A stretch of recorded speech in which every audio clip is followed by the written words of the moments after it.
Chapter 7. Message of the fifth day. After our meeting on the fifth day, the message, when I accessed it, began thus: We have already seen how the glory of the Lord landed on top of Mount Sinai, and all the noise that it made. We also know that you now understand that the glory was the name of the mothership, the intergalactic vessel that our leader uses when traveling to meet our prophets in. Elijah. Another prophet was Elijah, who preached to the population of a Satan-worshipping kingdom and admonished them for their abominations. He, like Moses, lived 40 days and 40 nights, again, in the desert, when the population of the area also sought to kill him. He described the landing of a chariot that came to him thus. And he said, Go forth, and stand upon the mount before the Lord. And behold, Yahweh passed by, and a great wind and strong wind rent the mountains and broke in pieces the rocks before him, but the Lord was not in the wind. And after the wind an earthquake, but the Lord was not in the earthquake. And after the earthquake a fire, but the Lord was not in the fire, and after the fire a still small voice. Kings 19:11-12 literally, that was a classic description of the landing of a flying machine, first the wind and a whistling noise, then the earth-shattering noise of the landing with the scattering of stones, and a fire escaping from underneath, then silence. The still small voice means in religious terms that he was called by the Holy Spirit and he heard. It usually is a sort of whispering voice, soft and virtually silent to others but perfectly audible to the person it is intended for.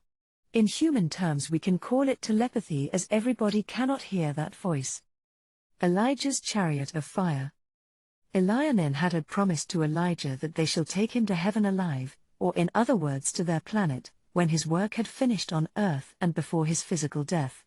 When the time had come, Elijah went to the arranged meeting place with his young aide and disciple Elisha. This description was made. And it came to pass, as they still went on, and talked, that, behold, there appeared a chariot of fire, and horses of fire, and parted them both asunder, and Elijah went up by whirlwind into heaven. 2 Kings 2:11. Elisha saw the chariot of fire, and this was the description made by a primitive person of something that must have looked like the arrival and takeoff of an airborne machine, with smoke and fire exiting from its blast pipes. That passage also has a deeper meaning, but for a good reason it is not my intention to comment on it now, so I shall leave it there. Ezekiel's experience. Of all the descriptions, and there are many, that can be found in all the scriptures, none can be more explicit than the ones that were given by the prophet Ezekiel. He described small flying saucers and the landing of a mother ship. He also described spacemen and their attires. He wrote, Now it came to pass in the 30th year, in the 4th month in the 5th day of the month, as I was among the captives by the river of Chebar, that the heavens were opened, and I saw visions of Elianan. And I looked, and behold, a whirlwind came out of the north, a great cloud, and a fire unfolding itself, and a brightness was about it, and out of the midst thereof as the color of amber, out of the midst of the fire. 5 Also out of the midst thereof came the likeness of 4 living creatures. And this was their appearance, they had the likeness of a man. 6 And every one had 4 faces, and every one had 4 wings. 7 And their feet were straight feet, and the sole of their feet was like the sole of a calf's foot, and they sparkled like the color of burnished brass. 8 And they had the hands of a man under their wings on their 4 sides, and they 4 had 4 faces and their wings. 9 Their wings were joined one to another, they turned not when they went every one straight forward. 10 As for the likeness of their faces, they 4 had the likeness of a man, and the face of a lion on the right side, and they 4 had the face of ox on the left-hand side, and they 4 also had the face of an eagle. 11 Thus were their faces, and their wings were stretched upwards, 2 wings of every one were joined one to another, and 2 covered their bodies. 12 And they went every one straight forward, whither the Spirit was to go, they went, and they turned not when they went. 13 As for the likeness of the living creatures, their appearance was like burning coals of fire, and like the appearance of lamps, it went up and down among the living creatures, and the fire was bright, and out of the fire went out lightning. 14 And the living creatures ran and returned as the appearance of a flash of lightning. 15 Now as I beheld the living creatures, behold, one wheel upon the earth by the living creatures, with his 4 faces. 16 The appearance of the wheels and their work was like unto the colour of beryl, and they four had one likeness, and their appearance and their work was as it were a wheel in the middle of a wheel. 17 When they went on their four sides, and they turned not when they went. 18 As for their rings, they were so high that they were dreadful, and their rings were full of eyes round about them four.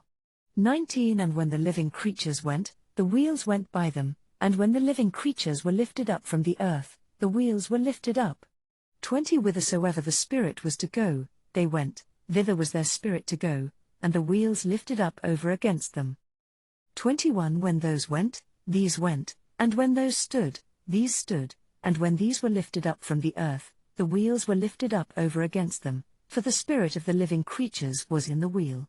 22 And the likeness of the firmament upon the head of the living creature was as the colour of the terrible crystal, stretched forth over their heads above. 23 And under the firmament were their wings straight, the one toward the other, every one had two, which covered on this side, and every one had two, which covered on that side of their bodies. 24 And when they went, I heard the noise of their wings, like the noise of great waters, as the voice of the Almighty, the voice of speech, as the noise of an host. When they stood, they let down their wings. 25 And there was a voice from the firmament that was over their heads, when they stood and had let down their wings. 26 And above the firmament that was over their heads was the likeness of a throne, as the appearance of a sapphire stone, and upon the likeness of the throne was the likeness as the appearance of a man above upon it. 27 And I saw as the colour of amber, as the appearance of fire round about within it, from the appearance of his loins even upward, and from the appearance of his loins downwards, I saw as it were the appearance of fire, and it had brightness round about. 28 As the appearance of the bow that is in the cloud in the day of rain, so was the appearance of the brightness round about. This was the appearance of the likeness of the glory of the Lord. And when I saw it, I fell upon my face, and I heard a voice of one that spake. Ezekiel 1:1-28 Now if you care to consider the description of what Ezekiel, in his own words or writing, said that he saw near the river Kabar, we may confidently say, and no doubt you will agree with us, that he described none other than spaceships. I shall now take you step by step through that old text to explain exactly what Ezekiel saw. If we interpreted those descriptions in a more modern way, what he saw was a huge mothership, small flying saucers, and spacemen dressed in spacesuits. Just as the being that visited Abraham had told him, he informed Elijah that he lived on a planet, and told him that his name was Yahweh. It is therefore very normal that this same being, that was now paying a visit to Ezekiel, should again physically travel on space vessels when he wished to appear to another human being in the flesh. Yahweh, our leader, did not appear to Ezekiel in such a manner for nothing. He wanted him to go and describe what he had seen, not only to his contemporaries, but to humanity of the future, in other words, you the humans of today. Ezekiel's generation did not use words like spaceship. Even though he saw it, he could not properly explain the large, bulky objects in the sky, which were not birds, but which nonetheless could move, looking like houses, but sometimes were the grey color of clouds. There is a passage that states, after Yahweh had arrived to meet Moses to give him the commandments, the glory of the Lord was like a devouring fire, and Moses entered the cloud, and went up in the mountain. Let us now see how Ezekiel described the landing of that flying machine. The whirlwind which came out of the north was the vapor trail which can be seen behind Earth's jets nowadays, when they fly at high altitude.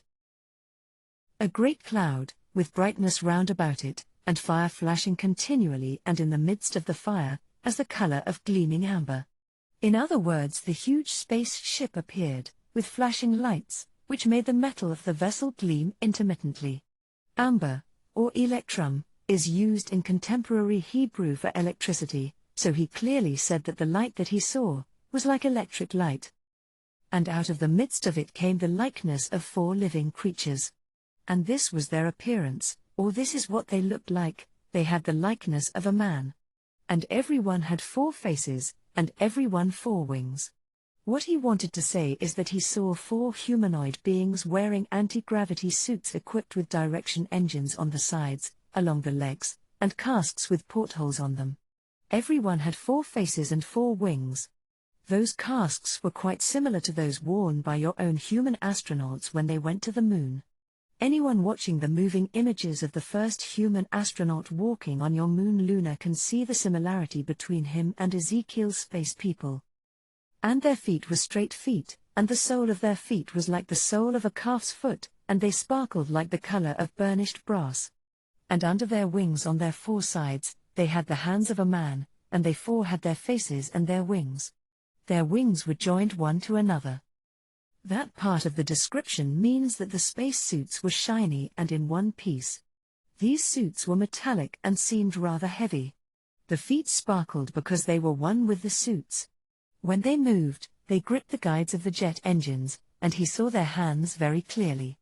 Their wings were joined to one another means that when they rose up, the fire and smoke of the exhausts of the jet engines intermingled. The wheels were small flying vessels that came out of the mother ship. Behold, one wheel upon the earth by the living creatures, the appearance of the wheels and their work was like unto the color of beryl, and they four had one likeness, as it were a wheel in the midst of a wheel. They shone brightly as they were made of metal of course.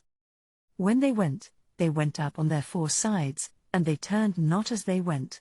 By that Ezekiel meant that the wheels did not turn as he had expected to see them turn, instead they glided, rotated around themselves, and flew by shooting right up, vertically. As for their rings, they were so high that they were dreadful, and their rings were full of eyes round about them four. Note that these rings were simply the rims, and the eyes were the portholes, to allow the people inside to see outside. And when the living creatures went, the wheels went by them, and when the living creatures were lifted up from the earth, the wheels were lifted up. Whithersoever the Spirit was to go, they went, thither was their spirit to go, and the wheels were lifted up over against them, for the spirit of the living creatures was in the wheels.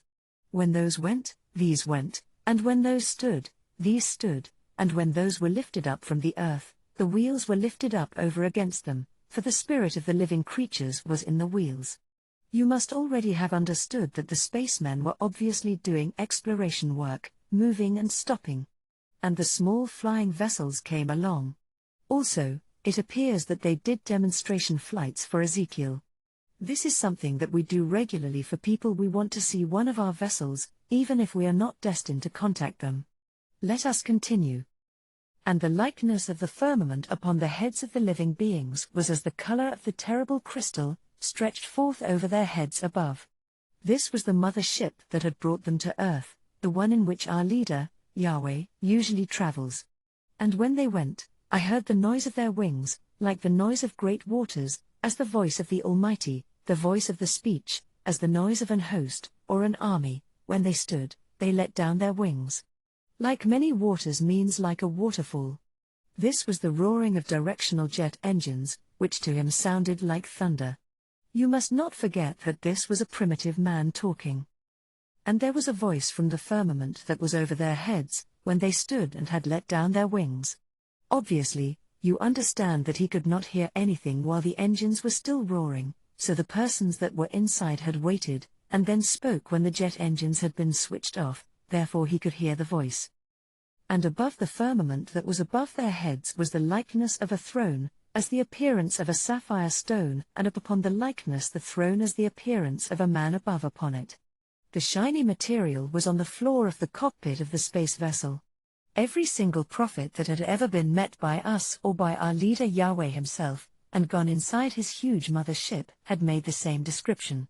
And you too, Desiree, have seen the floor of our vessel, and you can see that it is made of the same metallic alloy. Ezekiel saw what looked like a human being sitting, and he described his clothing thus.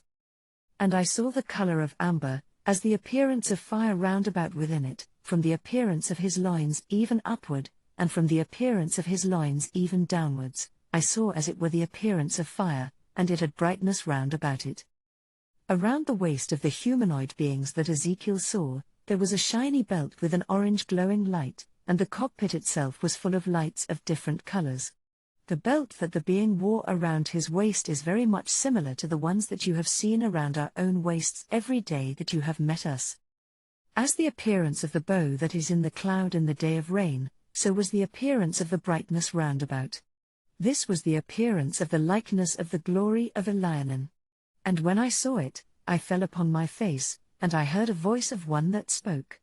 That rainbow of colors is what any other human being would describe if they saw one of our mother ship at night. Well, when Ezekiel saw this amazing and incredible scene, he fainted. This reaction was the same for all the prophets who either saw our space vessels or our spacemen.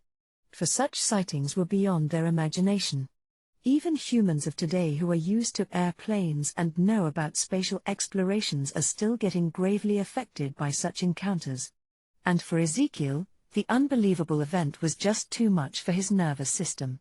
No such thing as a big flying house full of strong blinking lights could possibly exist. To him there could only be one answer: God was behind it. But now all the inhabitants of Earth know that airplanes exist. All have seen them and most have traveled in them. Those airplanes are made on Earth. Men are alive on Earth today, who have been to Earth's moon. Interplanetary spacecraft exist, made on Earth. When those went to the moon, they were not immaterial beings, and they are not immaterial now. They were, and still are solid human beings. And if there were life on Earth's moon, and one of the beings living on it had seen the human astronauts who went there, they would have looked like aliens to it, but nonetheless they would have been true. They would not have been the figment of the moon being's imagination. So, we beseech those who shall read this message to believe this our messenger, though she is still but an ignorant girl. Because if man went from Earth to explore and walk on Earth's moon, why should other highly evolved beings not have come from another planet in another galaxy, to create life on Earth? And if those beings are hundreds of thousands of years ahead of Earth's scientists in technological knowledge, why should they not have created or affected the whole solar system and Earth themselves altogether? Now the flaw in the myth of an immaterial creator of humanity becomes very obvious. We created man in our own image, and if we were immaterial beings, humans would also be immaterial. But you, humans, are solid and visible, and alive and true. And you, humans, having been created in our own image, we therefore are also truly human, as we have always maintained ourselves. But we are not only man, we are also divine beings, and so are all of you, the human beings. And the sooner man on Earth accepts this fact, the better it will be for all of you. Believe in God, honor Him, and access your divine powers. Such is your birthright.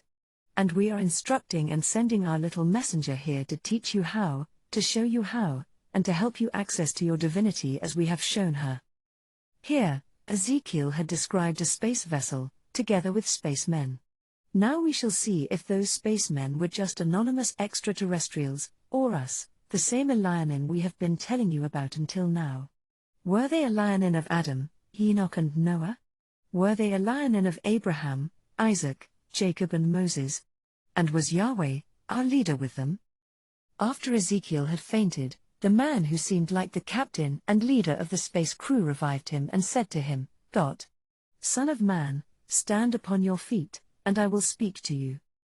And this is what the man who was seated on the throne or on the desk of the cockpit said, and he said to me, Son of man, I send you to the children of Israel, to a rebellious nation that has rebelled against me. They and their fathers have transgressed against me, even to this very day, for they are impudent children and stiff-hearted. I do send you to them, thus says Yahweh the Lord of Elianin and your Lord. And they, whether they will hear, or whether they will forbear, for you are a rebellious house, yet shall they know that there has been a prophet among them, and you, son of man, be not afraid of them, neither be afraid of their words, though briars and thorns be with you, and you do dwell among scorpions, be not afraid of their words, nor be dismayed at their looks, though they be a rebellious house. Ezekiel 2:3-6 there. The spaceman was truly the same, he was our leader, Yahweh. He warned Ezekiel that the people would not believe that he was sent by Elianin, and by Yahweh, our leader himself. They would neither listen to his warnings, nor obey his orders and the divine laws that he will give them. Not only that, they would also say horrible things about him, and make false accusations and darkening his image. They would seek to stop him from doing his work by laying traps before him, for him to fail. He continues, And you shall say my words to them, whether they will hear or whether they will forbear, for they are most rebellious. But you, son of man, hear what I say to you, be not rebellious, Open your mouth, and eat what I give you. And when I looked, behold, a hand was sent to me, and lo, a roll of a book was therein. And he spread it before me, and it was written within and without, and there was written therein lamentations, mourning and woe. Ezekiel 2:7-10. In the book of Genesis, most of the teachings that were given to Adam and Eve by the renegades were in books which they were given to read. It is written that Eve took the fruit of knowledge, ate it and gave it to Adam. This means that she read the teachings that were in the books and assimilated them. It was explained that after she and Adam read those bad books, or ate the knowledge contained in them, led to their shame when their eyes were later opened. Nobody eats paper, only food can be eaten. The same expression is used here by Ezekiel. The scroll had letters and words written on both sides. So, eating the scroll on that occasion could only mean assimilate in order not to forget, or to learn and keep with him the contents of the scroll. He was even told, eat, and go to speak to the house of Israel. That meant read what is written on this scroll, learn it, fill your brain with it, then go and tell, and teach it to the house of Israel, speak to them with my words. Finally, in the light of what we have just read, we can confidently conclude that the spaceman who spoke to Ezekiel on that day was the same one who spoke to Abraham and taught him astronomy and the mysteries. He was none other than Yahweh, our leader himself. The scroll here clarified everything for him, and he again became the new owner of the divine mysteries as they had been once given to his ancestors. And he was again told of our continuing war with the renegades, and of the many rebellions of humanity and what resulted from those. Ezekiel was then taken for a ride or a flight on the space vessel. The description of that trip is made in the book of Ezekiel 3:12-16. He said that he was first very frightened, and then angry. Frightened because of what he had seen and of whom he had seen, and he did not like being taken up on that strange machine. He was so terrified and overwhelmed by the whole events that, after he was finally brought down again, he remained bewildered and in a state of shock for 7 days. That was a very normal reaction in the circumstance. All the people that we have contacted over the millennia react very much in the same manner. Another one of our messengers called Jonah, whose story can also be read in the Bible, suffered a similar shock after he had been rescued by one of our submarines and kept under water for 3 days. But we can assure you that those people were not hallucinating. They did see a lion and spoke to them, and most of them got to meet Yahweh our leader. Virtually all prophets and messengers that we have contacted on earth have been given the same story that we have given to you here, as well as being given different tasks. You, Desiree, are certainly not considered the least important to us because you were not given this message by our leader himself, or because you did not get the opportunity to meet him. There was no need for you to meet him for the work you have to do, and it would not have made any difference if you had met him. If you do your work well, he will surely come, if all goes well, in his own time and when needed, to designate and install a personality that will become a historical figure in the earth of the future. That is, if circumstances are as we wish them to be. You, however, will never meet him. But you must content yourself with the task that we are giving you now, which is just as very important as those of the others. We have now come to the end of today's installment of our message and shall meet you tomorrow at the usual Earth time. Peace be with you. I lay in my bed, reflecting on what I had just learnt. I forgot to mention that my mother had come with all my brothers and sisters, and our house was now full of children. I had found them there when I came back with the message that I had just listened to. While my grandmother was delighted to have all her grandchildren around her, I on my part was not very happy. After the original excitement of seeing them all, I resented having my domain invaded. Such a reaction is something that only an only child could understand. There were times when I valued the solitude and the silence to which I had become accustomed. And their natural curiosity did not endear them to me. In the days that followed they kept demanding to know why I disappeared alone into the forest for hours, and what I was doing there.